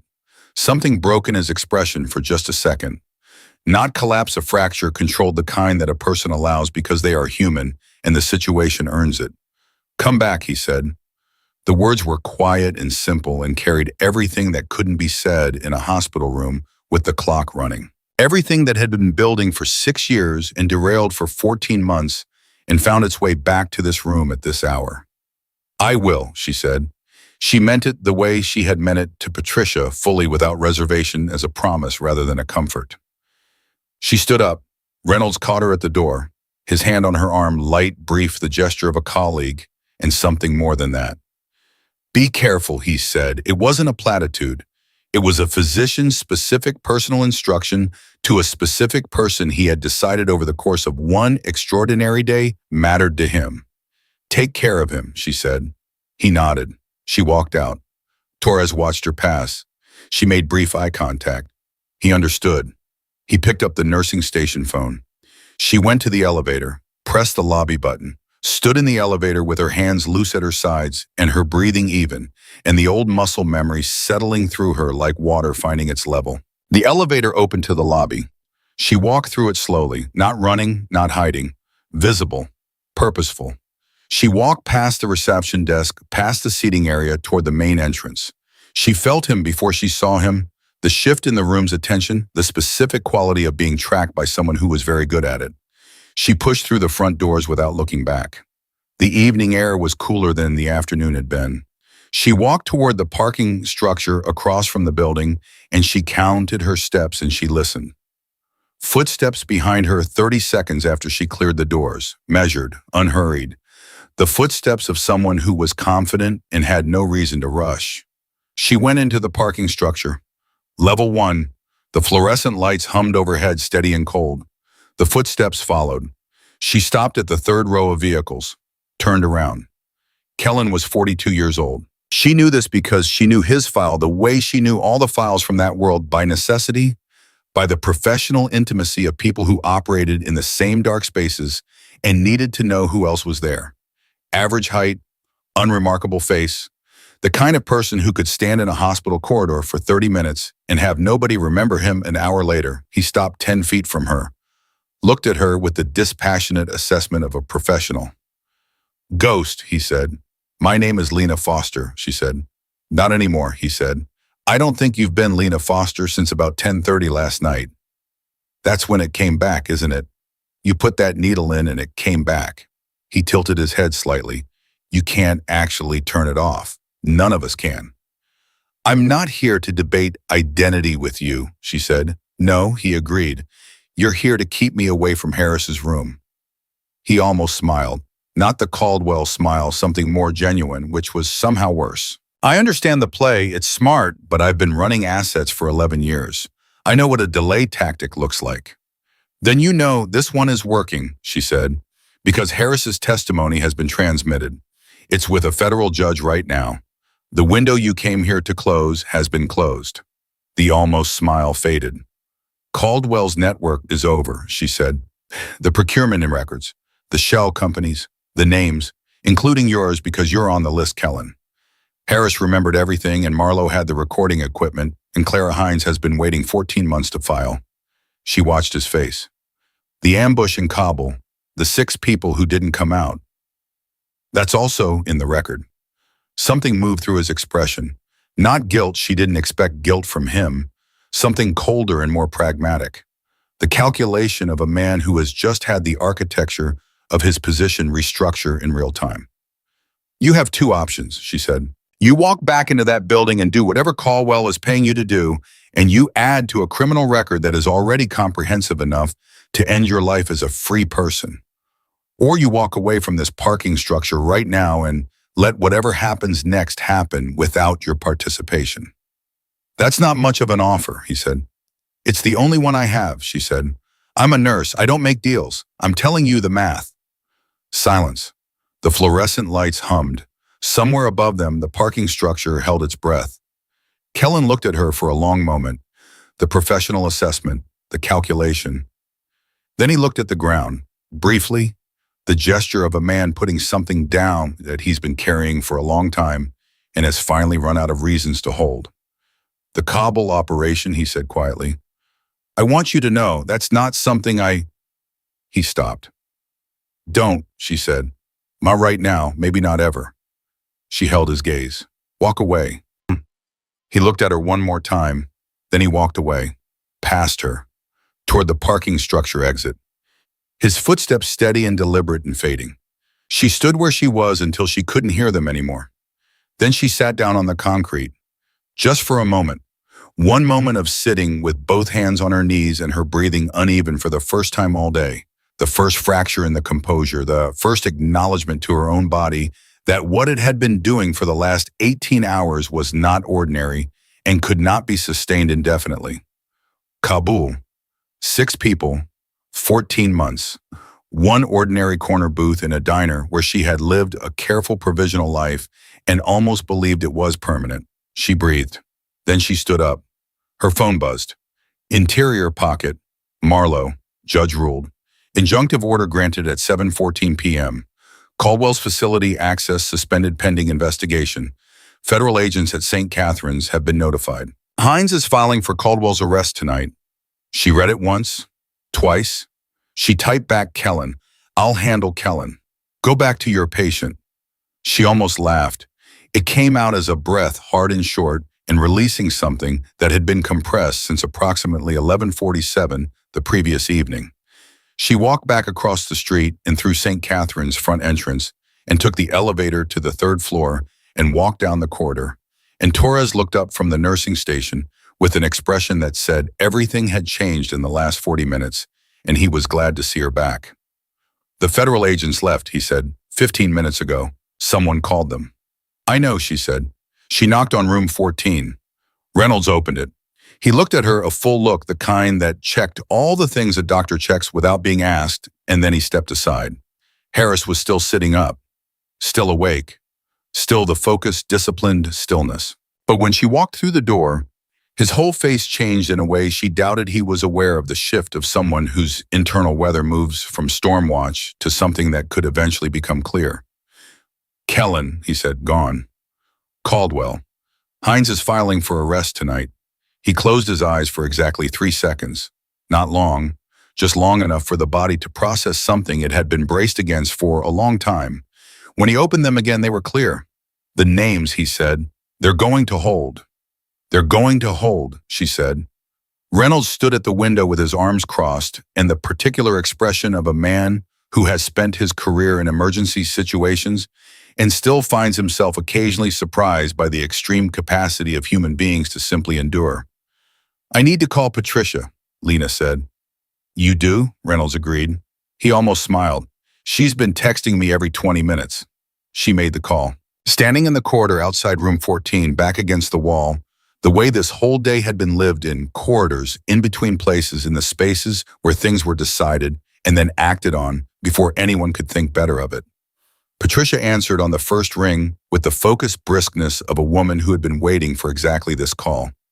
"Foster," she said. "He made it," Lena said. The silence that followed was brief, charged. Then Patricia said in a voice that was professionally steady and entirely human, "Good. Thank you," Lena said, "for everything today. You owe me a week's worth of adequate intake documentation," Patricia said. "Don't thank me." "Understood," Lena said. "And Foster." A pause. "Come back to work Monday. You're still the best intake nurse I've had in 3 years, and I'd rather not train someone new."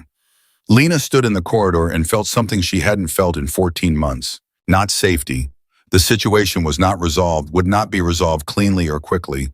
The coming weeks would be legally complicated and personally costly in ways she could not yet fully calculate. But something that was the precondition of safety, the ground under it, the thing that had to exist before anything else could be built. She was known. Not as Ghost, not as a designation or a variable or an asset to be tracked. As Lena Foster, intake nurse, 6 days on the job, who had walked into a chaos she recognized and done the thing that needed doing and carried forward everything that came from it. She went back into room 14. Harris was still awake. He would probably be awake for another few hours, the body adjusting to the relief of crisis, passing all the adrenaline that had nowhere left to go. Reynolds had moved to the corner with a patient file, giving them room with the unspoken courtesy of a man who had been part of something today and understood that some parts of it were not his. She sat in the chair, the familiar corner, the same chair she had sat in that morning when none of this was finished yet. "You said we'd have a conversation," Harris said. "I said I'd consider it." "You came back," he said. "That's more than considering." She looked at him, the face she had known for 6 years and lost for 14 months, and found again in a dying man's whisper in a dark room.